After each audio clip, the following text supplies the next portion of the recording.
창세기 31장 43절에서 55절까지 말씀을 한 절씩 나누어 읽고 마지막 절은 함께 읽습니다. 라반이 야곱에게 대답하였다. 이 여자들은 나의 딸이요, 이 아이들은 다 나의 손자 손녀요, 이 가축대도 다 내 것일세. 자네 눈앞에 있는 것이 모두 내 것이 아닌가? 그러나 여기 있는 나의 딸들과 그들이 낳은 나의 손자 손녀를 이제 내가 어떻게 하겠는가?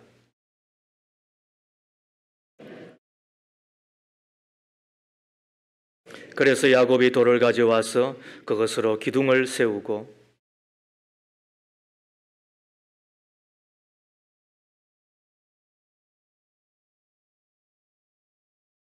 라반은 그 돌무더기를 여갈 사하두다라고 하고 야곱은 그것을 갈르엣이라 하였다.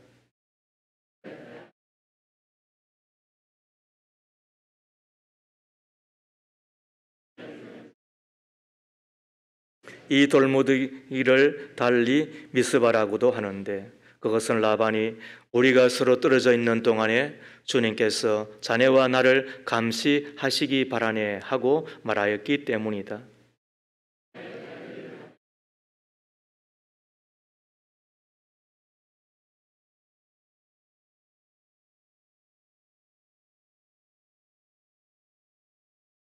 라반은 야곱에게 또 다짐하였다. 이 돌무더기를 보게, 그리고 내가 자네와 나 사이에다 세운 이 돌무더기를 보게.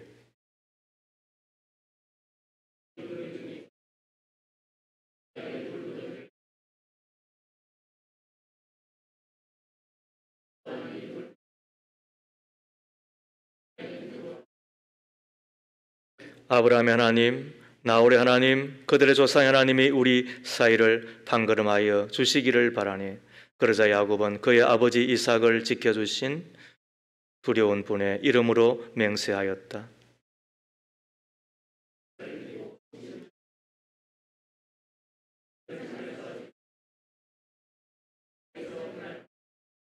라반은 다음 날 아침 일찍 일어나 자기 손자 손녀들과 딸들에게 입을 맞추고 그들에게 축복하고 길을 떠나서 고향으로 돌아갔다. 이는 하나님의 말씀입니다. 하나님 감사합니다. 아멘. 신자가 사는 방식 17번째 이야기를 함께 나누기를 소망합니다.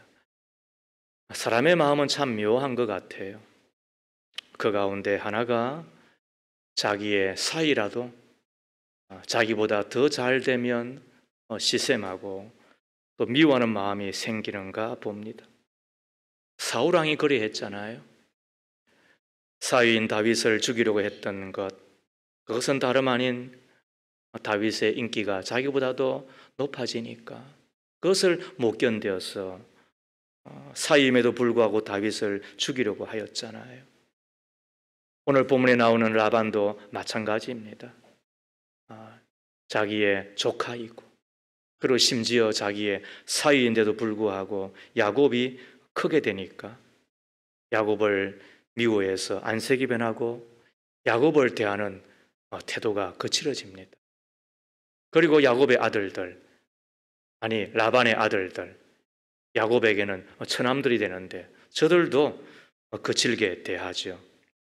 그렇게 되니까 야곱이 여기에 살다가는 내가 큰일을 당하겠구나 그렇게 여기고 있는데 하나님께서 부르시죠. 야곱아, 여기를 떠나거라. 내 고향 집으로 그리고 내 가족에게로 돌아가거라 말씀을 하지요. 그 말씀을 듣고 야곱이 두 아내를 부릅니다. 그리고 또 나머지 가족들을 또 불러서 설명을 하죠. 우리가 가십시다. 하나님께서 가라고 하셨고 또 내가 돌아가야 될 곳입니다. 그리고 틈을 보고 있는데 양털을 깎는 마을에서는 큰 잔치이고 그리고 그것을 위해서 집을 벗어나 이틀 3일 길 바깥에서 그 일을 한다는 거잖아요. 그때 잽싸게 36개 주랭랑을 치는 것입니다. 그리고는 이 길르앗이라고 하는 무려 이 바단 아람이라고 하는 이 라반의 집에서 약 400km 이상 떨어져 있는 그 길로 주랭랑을 치는 거예요. 야곱이 집을 떠난 3일째 되는 날 라반이 바로 그 사실을 알게 되는 거예요. 그때 라반이 친족들, 이 이야기는 거의 군사들이거든요. 그들을 이끌고 야곱을 추격하기 시작을 합니다. 왜요? 한마디로 말하면 잡으려고. 잡아서 어떻게 하려고? 해치려고. 해치되 어떻게 해친다고요? 죽이려고 한 거예요.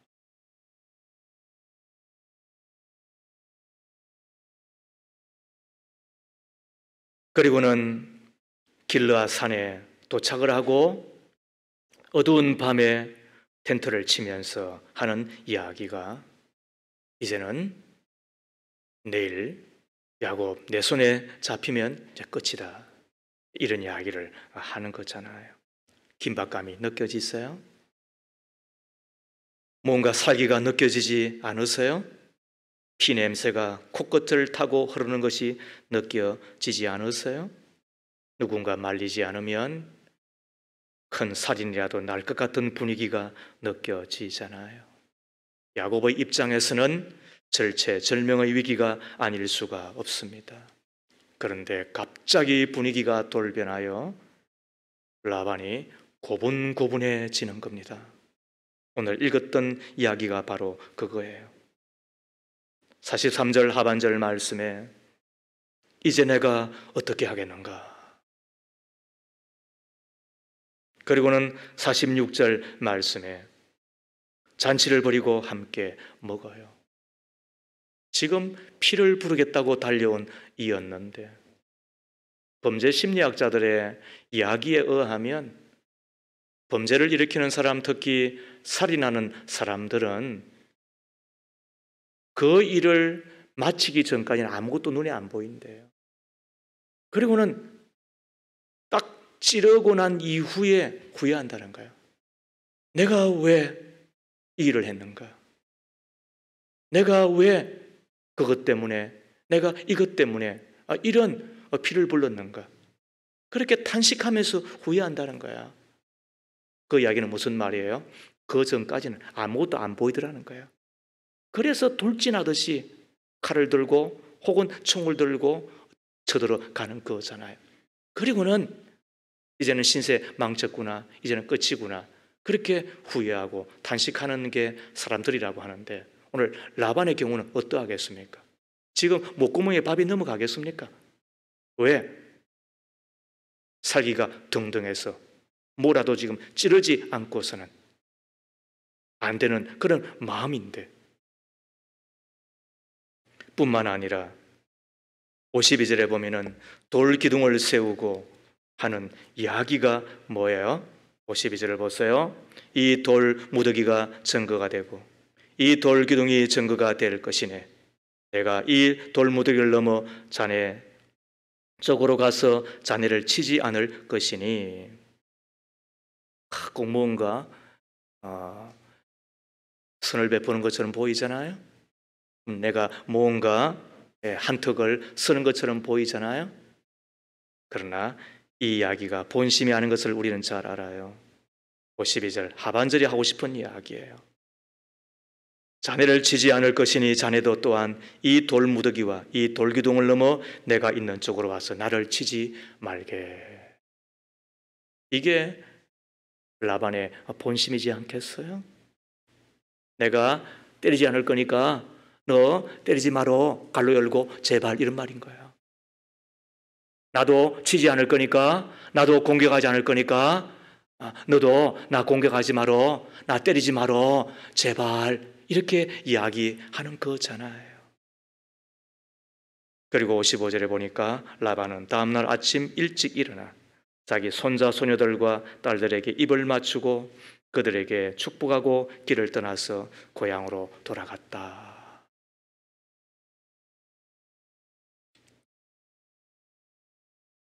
이 구절을 해석함에 있어서 화해하였구나, 라반과 야곱이. 그래서 우리도 화해하고 살자. 자존심 상하더라도 손해 보더라도 화해하며 살아야 되지 않겠느냐, 너가 신자라면. 이렇게 이야기할 수 있겠죠. 그리고 대부분의 사람들이 그렇게 이 기절을 해석하고 있더라고요.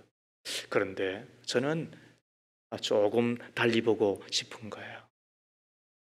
라반이 축복한 것은 어쩌면 생애에 자기 딸들과 손주들을 볼 거의 마지막이라고 느끼는 거니까 석별의 정으로 축복을 한 것이고, 중요한 것은 돌무더기를 쌓고 언약을 맺음으로 하고 싶었던 이야기가 있는 거지요. 그게 뭘까요? 너가 이 돌무더기를 넘어 이제는 건너오지 말게. 무슨 말이에요? 공격하지 말게 그러는 거야. 그와 동시에 야곱은 라반과 이제는 완전히 그 관계가 청산이 되는 거예요. 이제부터 야곱이 라반의 악랄한 영향권에서 완전히 벗어나 독립적인 존재로 분리되고 믿음의 단독자로 세워지는 것을 의미하는 것은 아닐까요? 조금 전까지는 상상도 못했던 일이잖아요. 천하의 라반이었잖아요. 야곱이의 라반이잖아요. 야곱도 꼼수에 있어서는 백단이잖아요. 사기꾼에 있어서는 남보다도 전혀 뒤처지지 않잖아요. 그런데 그 야곱 위에 라반이잖아요. 품삯을 10번이나 더 변개하고 가능하면 안 주려고, 그리고 자기의 딸들을 아예 7년 14년의 노동의 품삯으로 팔아먹잖아요. 이건 악랄한 포주지. 이게 어떻게 애비라고 이야기할 수가 있겠어요? 그러던 그가 왜 이다지도 약해지는 건가요? 왜 이렇게 더 친절하게 구는 건가요? 세상에 이런 일이 어떻게 벌어지는 거지요? 우리는 이 라반의 처신이 고분고분해지게 되었던 이유를 우리는 알아야 되고 또 우리가 알게 되잖아요. 자, 25절 말씀을 펴보십시오. 한 장만 넘기면 되는 것이니까. 라반이 야곱을 따라잡았을 때에 야곱이 길르앗 산간 지방에다 이미 장막을 쳐 놓았으므로 라반도 자기 친족과 함께 거기에 장막을 쳤다. 라반이 야곱에게 말하였다. 자네가 나를 속이고 나의 딸들을 전쟁포로 잡아가듯 하니 어찌 이럴 수가 있는가? 어찌하여 자네는 나를 속이고 이렇게 몰래 도망쳐가는가? 어찌하여 나에게 아무 말도 하지 않았는가? 자네가 간다고 하였으면 북과 수금에 맞추어서 노래를 부르며 자네를 기쁘게 떠나 보내지 않았겠는가? 뻥이야. 뻥이죠 이거. 28절에 자네는 내가 나의 손자 손녀들에게 입을 맞출 기회도 주지 않고 딸들과 특별의 정을 나눌 시간도 주지 않았네. 자네가 하늘이 어리석기 짝이 없네. 아무튼 얼마나 사람들은 말이죠, 이중성을 갖고 있는지 몰라요. 그러므로 성자가 없는 거예요. 그의 본심은 무엇이었을까요? 29절 상반절이에요. 내가 마음만 먹으면 자네를 얼마든지 해칠 수 있네. 어젯밤에 무엇을 겪었음에도 불구하고 아직도 말이죠, 꼬라지의 남자라고 말이죠. 꼬라지의 말이죠, 집에 가장이라고 이렇게까지 이야기하고 있는 거예요. 그런데 본심은 뭐예요? 내가 너 손부르면 손볼 수 있다는 거야. 손금 봐주는 건가 여러분? 해치려고 하는 것이지. 내가 칼 들고 찌를 수 있다는 거야. 내가 비록 나의 사이이고 나의 조카이고 그리고 내 수하의 딸들과 그리고 손주들이 다 있다고는 하지만 그러나 내가 너를 어떻게 못하겠느냐, 이런 이야기잖아요. 그러던 이 야곱이 어떻게 갑자기 이렇게 약해지듯이 친절해지고, 그리고 친절을 지나 고분해진 사람으로 바뀌게 되는 걸까요? 그게 바로 29절 말씀이에요. 자, 읽어보세요. 내가 마음만 먹으면 자네를 얼마든지 해칠 수 있네. 그러나, 이 그러나에 여러분 성경 같으면 볼펜을 붉은색으로 그려놓으세요. 이게 그러나의 하나님이세요. 그러나 어젯밤 꿈에 자네 조사 하나님이 나타나셔서 나에게 경고하시기를 좋은 말이든 나쁜 말이든지 야곱에게 아무 말도 하지 않도록 조심하여라. 하나님이 뭐라고 이야기한다고요? 너 까불면 죽는다, 이거예요. 너 손끝만 까딱하면 내가 너 작살 내겠다는 거예요. 무슨 말이든지 하지 마라. 무슨 짓이든 더더욱도 하지 마라. 너가 한 번이라도 삐끗하면 나도 너희가 어떻게 한다고요? 너 죽도록 하겠다, 이런 이야기 있잖아요. 이걸 뭐라 그런다? 하나님의 개입이라 그러는 거예요. 신자의 삶 가운데 이런 일이 있어요, 없어요? 여러분, 이런 일을 경험해 보셨어요? 안 경험해 보셨어요? 종종 드리는 이야기지만 아마 이것들을 우리가 다 확인한다고 한다면 밥 먹을 시간도 없을 거예요. 잠잘 시간도 없을 거예요. 왜? 너무 경이로우니까. 그러나 우리가 다 모름에도 불구하고, 우리가 침 넘기는 순간에도, 우리가 호흡하는 그 순간순간에도 이 하나님의 개입, 이 하나님께서 우리 가운데 임하셔서 하시는 그 일들을 우리는 믿음으로 다 알고 있는 자들이잖아요. 신기하죠. 신비하죠. 그러나 사실이잖아요.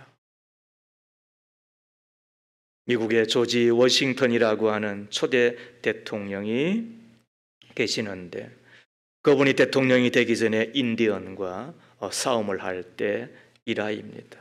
워싱턴은 선두에 서서 싸움을 지휘했습니다. 이때 인디안 추장이 부하들에게 맨 앞에 나오는 워싱턴을 향하여 집중 사격하라 명령을 하였습니다. 모두가 다 워싱턴을 향하여 집중 사격을 하죠. 그러나 단 한 사람도 워싱턴을 맞추지 못했답니다. 마침내 그 전투에서 인디안이 패배하고 추장이 잡혔는데, 이때 추장이 한 이야기가, 우리가 집중 사격을 해도 총에 맞지 않는 당신은 하나님입니까? 사람입니까? 우리가 집중 사격을 해도 총에 맞지 않는 당신은 하나님입니까? 사람입니까? 그때 워싱턴이 한 이야기가, 나를 위해서 밤이나 낮이나 기도해 주시는 어머니가 계셔서 그 어머니의 기도로 말미암아 하나님이 나를 보호하셨기 때문에 내가 살아남을 수 있었습니다. 그러고 보면 이제 이해가 됩니다. 20년 전 사랑하지만 그러나 보낼 수밖에 없었고, 눈에 넣어도 아프지 않는 존재였지만 그러나 헤어질 수밖에 없었던 사랑하는 어머니, 그의 리브가가 기도하는 아들이었잖아요. 그의 아버지가 비록 눈이 어두워져서 잠깐은 어리석은 짓을 하였지만 그러나 어찌 자기 아들을 위하여 기도하지 않았겠느냐는 거예요. 뿐만 아니라 아브라함의 하나님, 이삭의 하나님, 그리고 야곱의 하나님이 되시니까 그 하나님께서 야곱을 어찌 지키시고 보호하시고 그리고 이끌지 않으셨겠느냐는 거예요. 이걸 보고 뭐라 그런다? 성경은 하나님이 그 길을 지도하신다, 이렇게 적고 있는 거예요. 누가 하나님 가이드가 되어서, 그리고 그 가이드 대신 하나님이 어떻게 하신다고? 지도하신다. 여행을 가더라도 좋은 가이드를 만나면 좋아요, 안 좋아요? 그리고 어떤 가이드를 만나면 그 여행이 얼마나 풍성한지 몰라요. 뿐만 아니라 어떤 위험에 처하게 될 뻔하였는데 가이드의 지혜와 그리고 가이드의 희생 어린 그 행동으로 인하여서 보호받게 되는 때가 있잖아요. 이 세상에 눈에 보이는 가이드도 그런 역할을 하거든. 하물며 하나님이 나의 가이드가 되어주신다고 한다면, 그리고 그 길을 지도해 주신다고 한다면 우리가 어떻게 되겠어요? 오늘 야곱이 바로 그 덕을 톡톡히 보고 있는 거예요. 오늘 우리는 이 지점에서 신자가 사는 방식 17번째 이야기를 시작하는 거예요. 첫 번째, 마음을 다하여 하나님을 신뢰하십시오. 마음을 다하여 하나님을 신뢰하며 사십시오. 잠언 3장 5절과 6절 말씀이에요. 너는 마음을 다하여 여호와를 신뢰하고 내 명철을 의지하지 말라. 너는 범사의 그를 인정하라. 그리하면 어떻게 한다고? 내 길을 지도하시리라. 누가 내 길을 지도하신다고요? 하나님께서. 어떻게 할 때에? 내가 마음을 다하여 여호와를 신뢰할 때인 거예요. 그리하면 내 길을 지도하시리라. 하나님 나의 길을 지도하시는데, 없는 길을 만들어 주시겠다고 하는데, 막힌 길을 열어주시겠다고 하는데, 우리는 길 잃을 걸어가는 인생들이잖아요. 그 길에서 우리는 우왕좌왕하잖아요. 바른 길도 제대로 걸어가지 못하는 게 우리들이잖아요. 어떤 때는 그 길에 서 있어도 이런 저런 장애 때문에 우리는 골탕을 먹는 자들이잖아요. 공격을 당하잖아요. 원치 않는 공격을 당하잖아요. 그때마다 우리는 길 위에 서 있지만은, 그러나 이 길에 우리가 끝을 볼 수나 있을까? 이 길을 끝까지 갈 수 있을까? 사랑하는 여러분, 오해하지 마십시오. 넓은 길이 좋은 길입니까? 좁은 길이 좋은 길입니까? 신자들은 그러더라고요. 좁은 길요. No. 좁은 길도 넓은 길도 다 우리가 그렇게 쉽게 대답할 수 있는 게 아니에요. 좋은 길은 넓은 길이든 좁은 길이든 상관없이 끝까지 가는 길이 좋은 길이에요. 좁은 길도 끝까지 못 가는 길이면 좋은 길이 아니요, 넓은 길이라 할지라도 끝까지 가는 길이면 좋은 길이에요. 협착한 길, 소소가는 길이라 할지라도 끝까지 가는 길이면 좋은 길이에요. 모든 사람이 다 함께 걷는 길이라 할지라도 끝까지 못 가는 길은 좋은 길이 아니에요. 그런데 그 끝은 천국이어야 되는 거예요. 그 천국에서 내가 하나님을 만나는 길이어야 좋은 길이 되는 거예요. 그런데 그 길, 나 혼자 걸어갈 수 있어요? 필요한 게 뭐예요? 내 하나님께서 내 길을 지도해 주셔야 되는 거잖아요. 사막에 강을 내시는 하나님, 광야의 길을 만드시는 하나님, 뿐만 아니라 그 광야 가운데서 나를 안으시고 나를 업으시기까지 하셔서 나로 걷게 하시는 바로 그 하나님 만나서 지도를 받을 때에 우리가 그 길을 안전할 뿐만 아니라 끝까지 걸어갈 수 있는 것 아니겠어요? 언제요? 어떻게 해야 된다는 거예요? 마음을 다하여 여호와를 신뢰하라 하는 거예요. 그래야면 야곱처럼 내가 그 길을 지도해 주시겠다고 말씀하는 거잖아요. 여기서 신뢰하다고 하는 이야기는 믿고 맡긴다는 뜻이 되잖아요. 예를 들어 본다고 한다면 기차를 여행하는 가운데 엄마와 함께 길을 떠나는 아이가 어느 지점을 지나서는 곤히 잠을 잔다고요. 그렇게 하였더니 엄마가 부채를 이렇게 꺼내어서 살랑살랑 바람을 일으켜 주니까 더 아이라도 막 코를 골고서는 얼마나 자는지 신기하단 말이에요. 아니 중간에 여기에 당도하면은 엄마가 내려놓고 떠나버리면 어떻게 할 건데? 그런데도 말이죠, 뭐 주는 거 그 안에 독이 들었는지 말이지, 숨재 들었는지, 그 안에 마약 들었는지 아무도 모르잖아요. 그런데도 불구하고 다 받아 먹으면서 말이죠, 콩이나 땅콩 하면서 말이죠, 얼마나 그 노래를 들으면서 그렇게 가는지. 왜 그래요? 신뢰하기 때문에. 누구를? 엄마를 신뢰하니까. 어느 날 시내에서 불이 났어요. 3층에 있는 아이가 자다가 놀래서 깨어보니까 연기는 자욱하고, 이제는 어떻게 해요? 울고불고 난리를 치잖아요. 그 소식을 듣고 아버지가 뛰어와서는 아래에서 얘야 뛰어내리라, 뛰어내리라, 내가 받아줄게. 그렇게 하였더니 아빠 너무너무 무서워요. 아빠, 아빠, 아빠. 그렇게 말이죠. 난리를 친단 말이야. 무서워하지 마라. 아빠가 받아줄 거야. 얼른 뛰어내려. 그렇게 하였더니 그 아이가 아빠를 향해서 몸을 툭 던지는 거야. 그런데 팔이 빠질 만큼 아빠가 말이죠. 그 아이를 이렇게 툭 안는 거잖아. 이걸 뭐라 그런다? 신뢰한다는 거 아니에요. 믿었기 때문에 맡기는 것이고 맡길 만큼 믿어지는 것이니까 전체를 의지하는 거잖아요.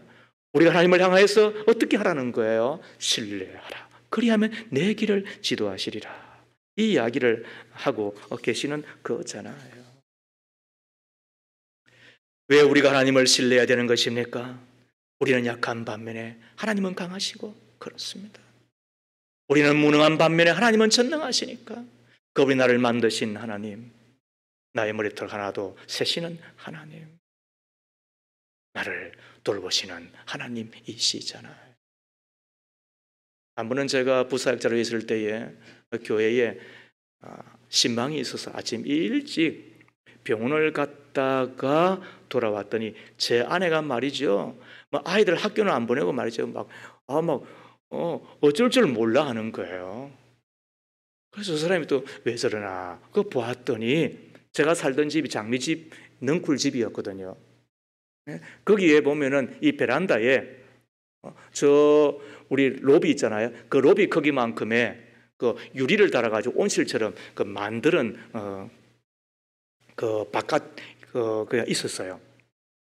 거기에 창문을 열어놨는데 그 창문을 타고 새 한 마리가 들어온 거예요. 그리고는 들어올 때는 들어왔는데 나갈 때는 그것이 안 보였는지 계속 유리를 향해서 콕콕 찍기도 하고는 나가려고 발버둥을 치니까 그 모습을 지켜보았던 제 아내가 저거 어떻게 하느냐고 막 그러는 거예요. 그래서 새가 더 신기한 게 아니라 제 아내가 더 신기한 거예요. 새가 나가는 길 본 게 아니라 제 아내가 말이죠, 우물쭈물하는 것이 제가 더 이상한 거예요. 그때 제가 했던 이야기가 뭔지 아세요?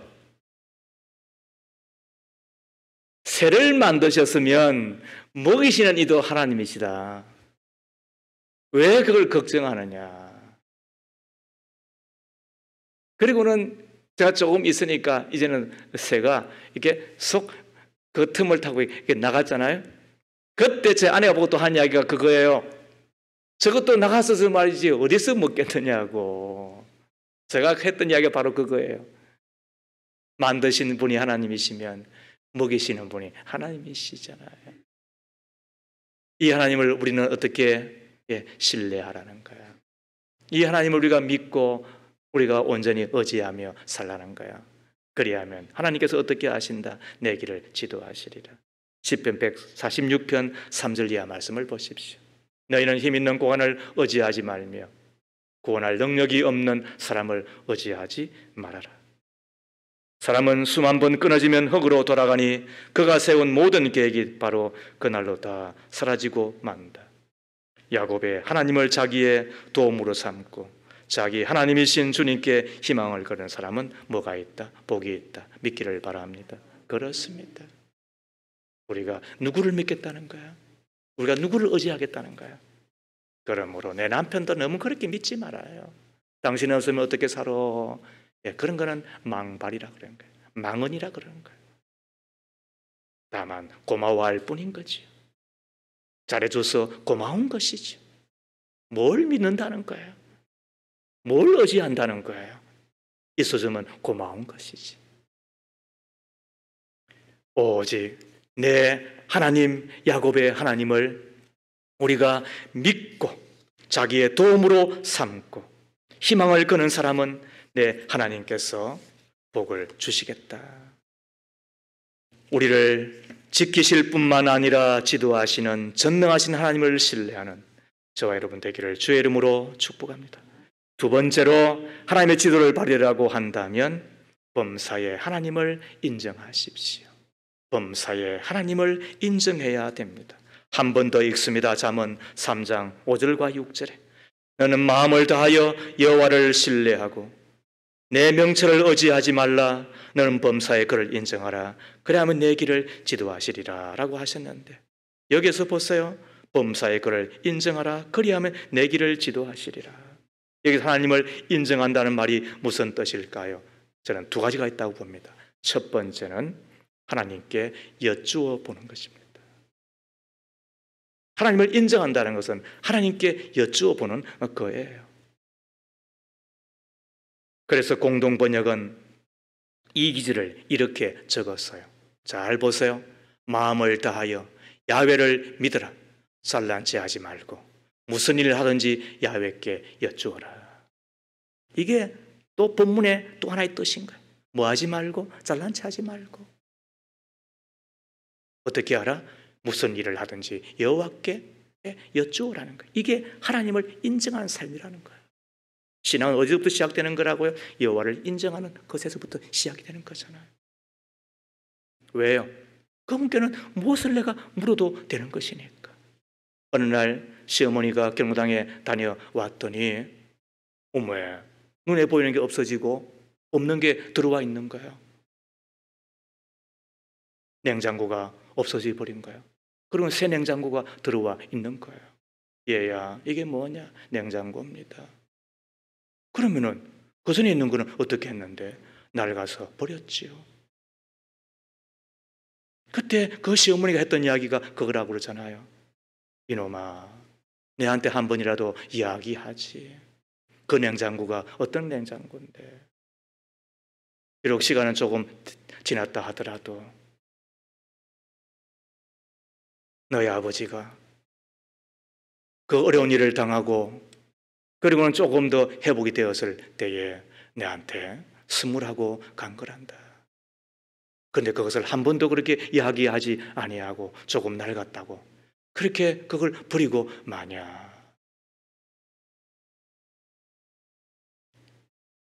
우리가 그럴 수 있잖아요.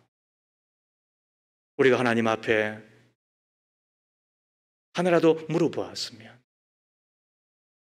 어떤 일을 겪더라도 하나씩 언론 하나씩 물어보았으면 하나님께서 말씀해 주실 터인데, 그런데 왜 안 해요? 오늘 성경은 이야기하잖아요. 똑똑한 지 아닌가.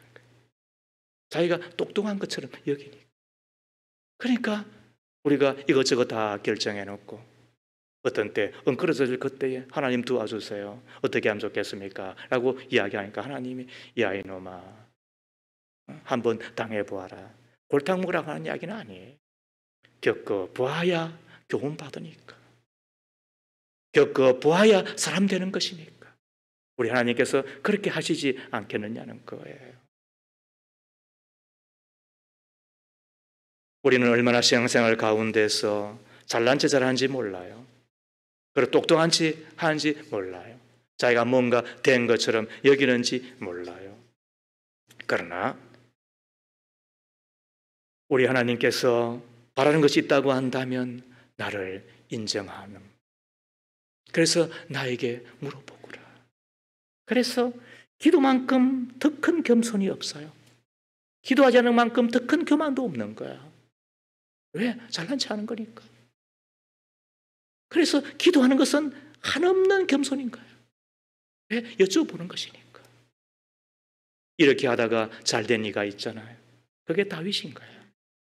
그는 목동으로 천한 사람에 불과하였잖아요. 그 신령하였던 사무엘이 자기의 7 형제들 가운데서 아예 눈에 띄지 않을 만큼 어쩌면 초라하고 어쩌면 비교되는 만큼 하나님께서 나는 겉을 보지 아니하고 속을 본다는 이야기를 두지 않았다고 한다면 아마 다윗은 제외되고 말았을 거예요. 그런데도 불구하고 그런 사람이 위대한 이스라엘의 성군이 될 수 있었던 데에는 뭐가 있었다고요? 여호와께 여쭙는. 그래서 성경이 이렇게 적는 거예요. 사무엘하 2장 1절 말씀에 이런 일이 일어난 뒤에 다윗이 주님께 제가 유다에 있는 성읍으로 올라가도 됩니까? 하고 여쭈었다. 누가요? 왕. 누가요? 지금 이스라엘의 대왕이 여쭙는 거예요. 주님께서 그에게 올라가라고 하셨다. 다윗이 다시 여쭈었다. 어느 성읍으로 올라가야 합니까? 주님께서 헤브론으로 올라가라고 일러주셨다. 이것이 하나님의 마음에 얼마나 합했겠습니까? 하나님이 얼마나 좋아하셨겠습니까? 그 마음을 끝까지 유지하고, 물론 실수할 수 있었잖아요. 그런데도 불구하고 다시 주님 앞에 나와서 무릎을 꿇고 마음의 허리를 숙이고 또다시 묻고, 또 주님이 말씀하시는 그걸 따라서 걸어가잖아요.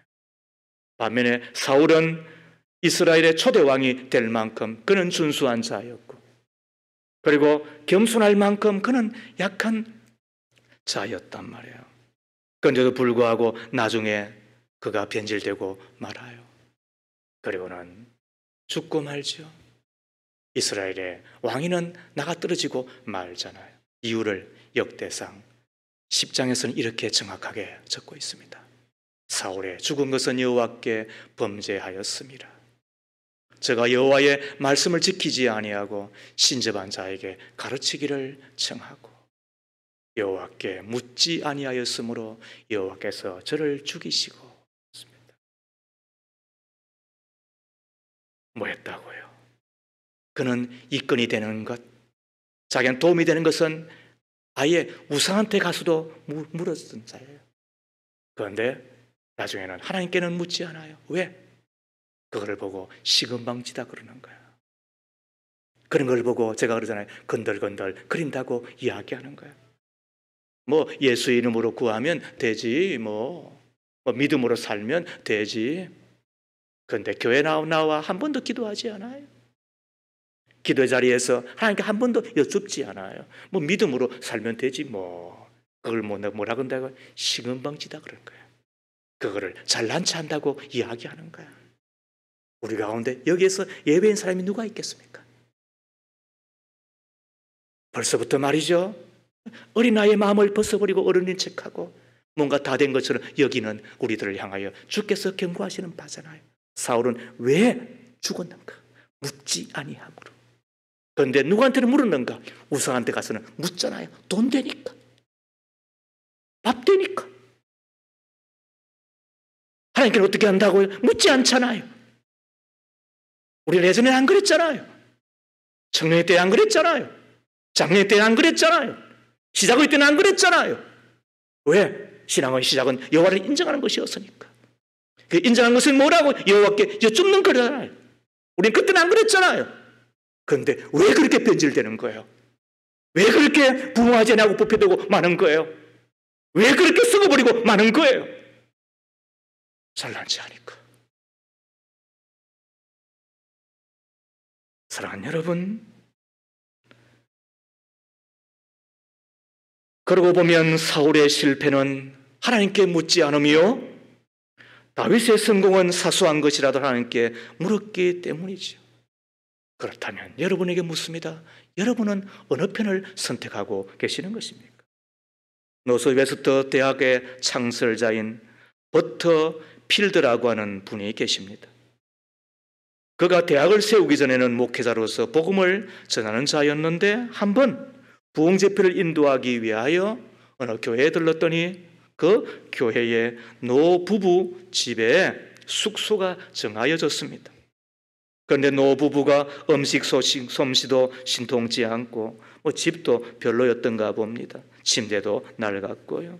그래서 교회의 직분자들이 집도 조금 더 크고 넓은 정원이 있는 부유한 젊은 부부의 집으로 옮겼었으면 이렇게 권하였다는 거예요. 잘한 거잖아요. 그러자 버터필드라고 하는 분이 숙소를 옮기는 것도 하나님께 인도를 받아야 된다라고 기도하자고 했답니다. 그때 교회 직분자들이 하는 이야기가 이런 일까지 기도하시는 거예요. 그냥 옮기시지요. 그러나 워터필드는 잠시 기도하였습니다. 하나님, 젊은 부부가 사는 집으로 옮겨도 됩니까? 아니면 이 집에 그대로 머물러 있어야 합니까? 기도하던 중에 마음속에 생각이 난 거예요.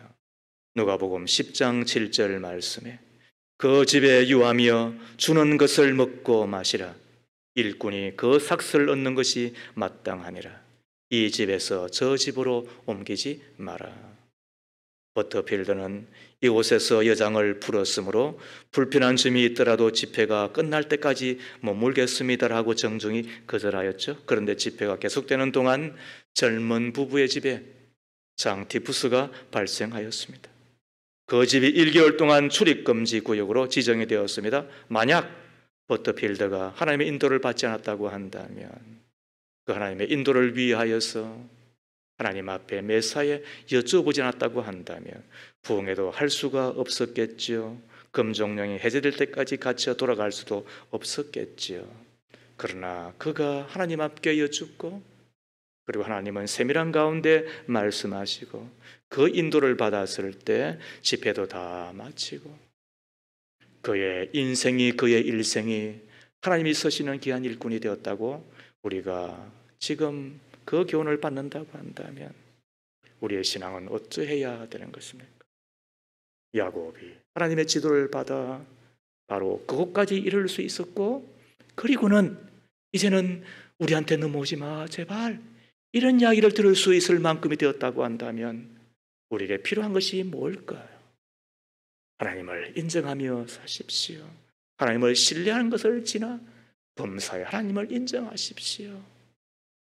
누군가는 예전에 스마트폰의 그 바탕화면에 여호와를 인정하라. 그가 신앙인이었거든요.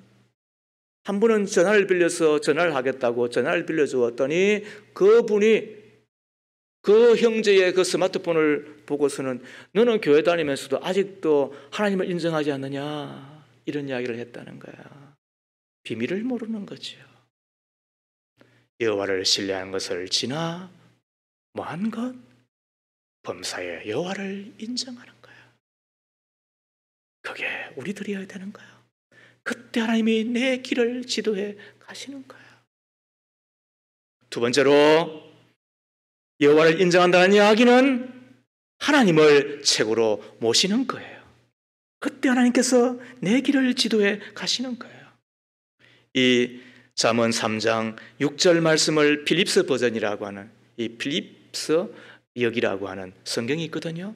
거기에 보면 이렇게 적었습니다. 내가 하는 모든 일에서 하나님을 최고의 자리에 놓으라. 그리하면 면류관을 내게 씌워주리라. 이런 말씀을 하셨단 말이에요. 그렇다면 이 지점에서 여러분에게 여쭙습니다. 여러분의 마음속에 하나님은 몇 등이십니까? 비행기를 타더라도 1등석이 있잖아요. 2등석도 있고 3등석도 있잖아요. 3등석이라고 이야기하니까 조금 창피하니까 그냥 이코노미라고 그렇게 적는 거잖아요. 돈에 따라서 3등석도 있고 돈 더 주면 2등석에 가고 그리고 돈 많이 주면 퍼스트 3등석에 1등석에 가게 되잖아요. 가면 대우 달라지잖아요. 하나님 우리를 어떻게 대우하시는 거예요? 우리를 1등 만드시고 명품 되게 해주시려고 당신의 아들 독생성자 창조주 하나님의 피값을 내어놓으셨잖아요. 그렇다면 내가 하나님을 위해서 희생한다는 이야기는 하면 안 돼요.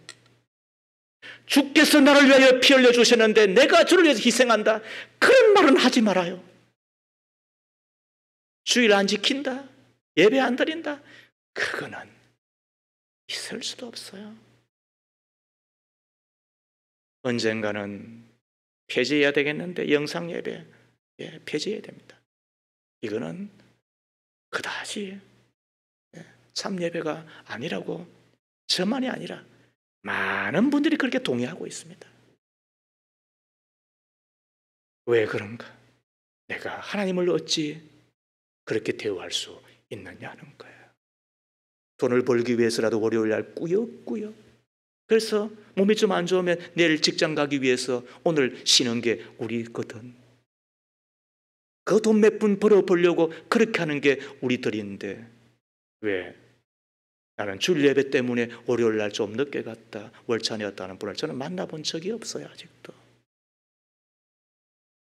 왜 우리는 늘 하나님이 그렇게 시시한 분이십니까? 마음으로 뻥이야. 착각하고 스스로를 속이는 그런 이중 마음인 거예요. 돈 안 되는 것은 말이죠, 다 하나님 책으로 되는 것처럼 하고, 그리고 돈 관련된 데서는 아예 우리는 손 하나 까딱하지 않으려고, 그런 게 우리들이 있잖아요.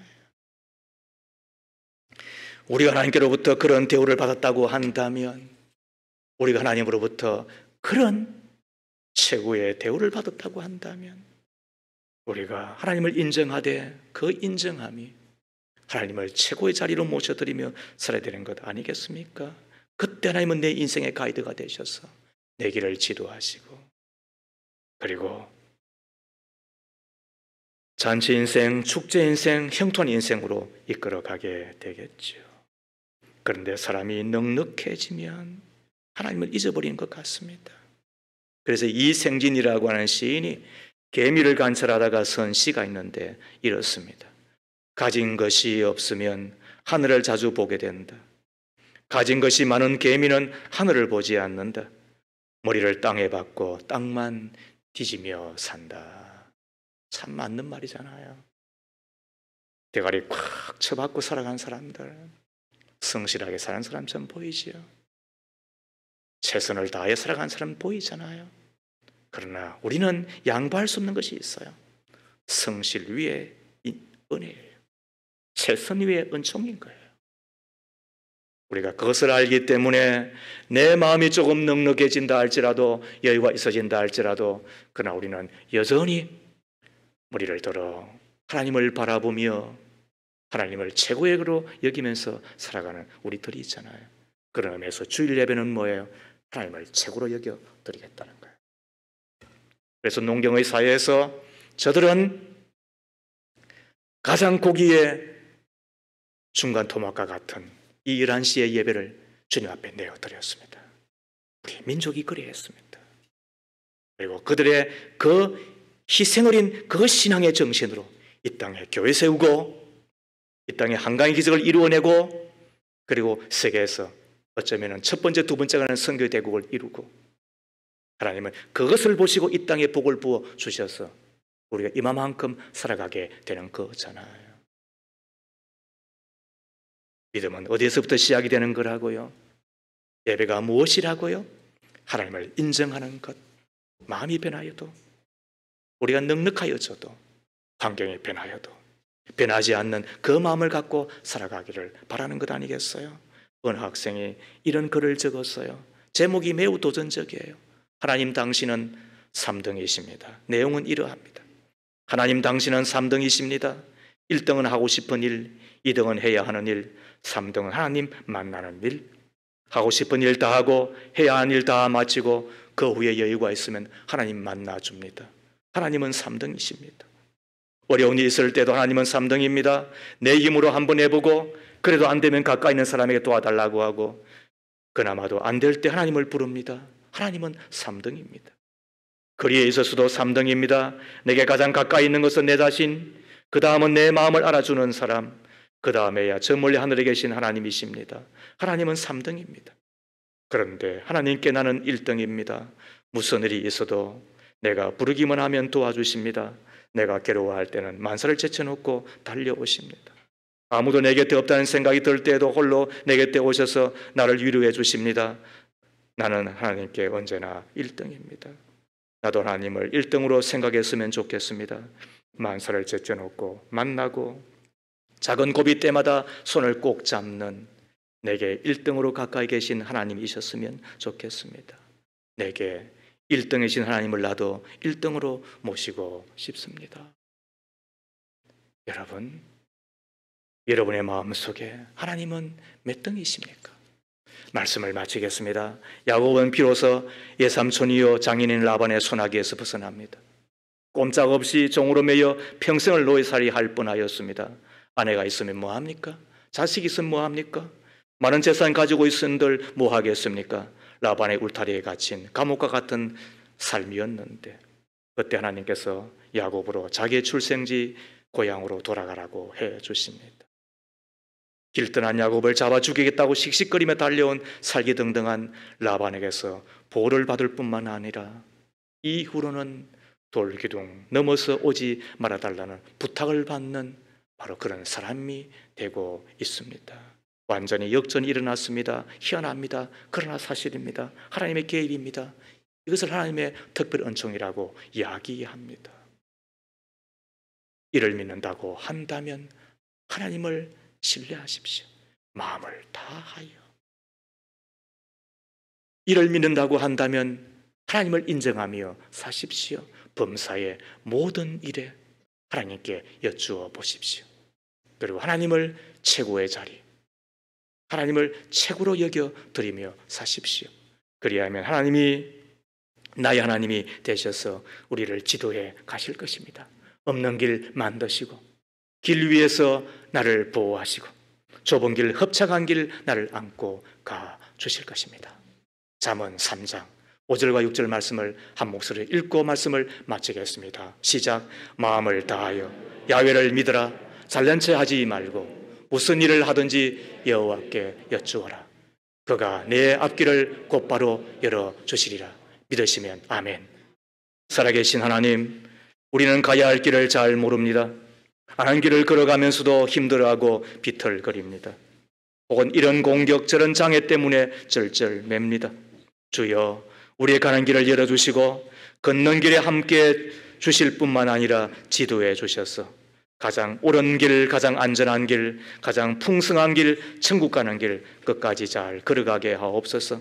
천국 가는 길 위에서 그 길을 걸어가는 동안 마음 다하여 주님을 신뢰하고 범사에 주님을 인정하며 여쭈어보고 최고로 섬겨드리는 믿음의 종 꼭 되기를 비옵니다. 예수님 이름으로 기도합니다. 아멘.